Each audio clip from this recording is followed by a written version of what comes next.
It was earlier dropped, and then they went ballistic with the bat. Some smashing shot. Jos বাটলারের মতো hard heater ব্যাটসম্যানকে Fortune বরিশালে নিয়ে রংপুরকে চমকে দিয়ে কেমন চমক দেখালো ফরচুন বরিশালে বড় ক্যাপ্টেন তামিম ইকবাল।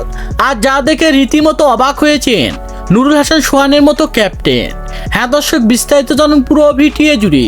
যে ফরচুন বরিশাল পয়েন্ট টেবিলের 5 নম্বরে অবস্থান করেছিল, আর সেই ফরচুন বরিশালে নাকি হার্ড হিটিং ব্যাটিং পারফরমেন্স, এমনকি দুর্দান্ত বোলিং পারফরমেন্স করে রংপুরকে হটিয়ে দিয়ে পয়েন্ট টেবিলের 1 নম্বরে অবস্থান করছে ফরচুন বরিশালের মতো শক্তিশালী দল।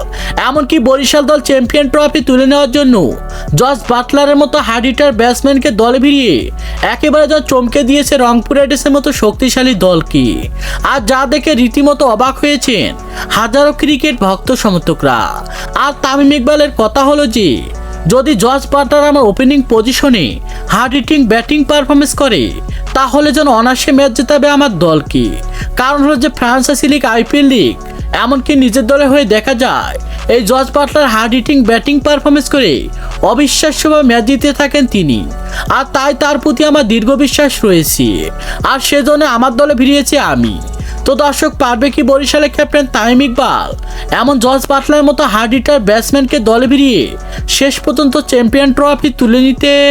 সে বিষয়ে আপনাদের গুরুত্বপূর্ণ মতামত জানাবেন আমাদের ভিডিওর কমেন্ট বক্সে। ধন্যবাদ।